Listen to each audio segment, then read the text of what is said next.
តើសួស្តីបងប្អូនទាំងអស់គ្នាថ្ងៃនេះខ្ញុំទទួលបានការកំង spray ជាលើកដំបូងចំនួន5ដបអើយដោយសារតែគាត់ឃើញខ្ញុំផុសលើ TikTok ច្រើនអញ្ចឹងគាត់សាកកំងមកក្លិននោះ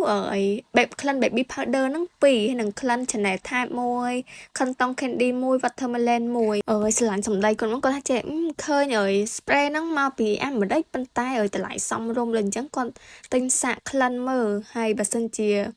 គាត់ពេញចិត្តក្លិនសារក្រោយគាត់នឹងយកទៅលក់បន្តហ្មងមួយតោះឥឡូវយើងមកចាប់ដើមវិចខ្ចប់ឲ្យគាត់ទាំងអស់គ្នា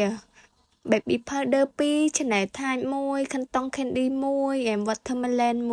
1ហើយនិយាយរួមវាមិនជាអស់ចាយណាមិនតែវាពិសេសខ្លាំងហ្មងសម្រាប់ខ្ញុំដោយសារតែខ្ញុំទឹមតាបើកសាកលក់ដំបងហើយឥឡូវបានគាត់កៅឆាខ្ញុំ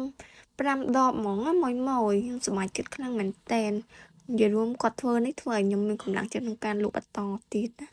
ខ្ញុំពិតជាអរគុណបងខ្លាំងមែនតើសម្រាប់ការជួយ support និងជឿទុកចិត្តលើបងអូនណាបងតើបងប្អូនសូមការ comment លើកទឹកចិត្តខ្ញុំអ្នកមួយផងបងប្អូនហើយនិយាយអំពី spray យើងនឹងវិញក្លិននិយាយរួមក្លិនស្រស់ស្រាយហ្មងបងប្អូនហើយ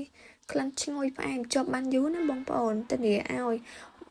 បងដែលកំងទៅ100%ធានាមកត្រឡប់មកទិញវិញបងប្អូនធានាមកបងពេញចិត្តនៅក្លិនហ្នឹងណាបងហើយខ្ញុំចង់បញ្ជាក់ថាហ្នឹងមិនមែនជាប្រភេទទឹកអប់ទេជាប្រភេទ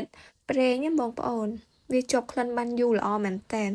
ហើយវាជាផលិតផលមកពីអាមេរិក100%សុទ្ធហ្មងបងប្អូនព្រោះខ្ញុំទិញតាមរយៈ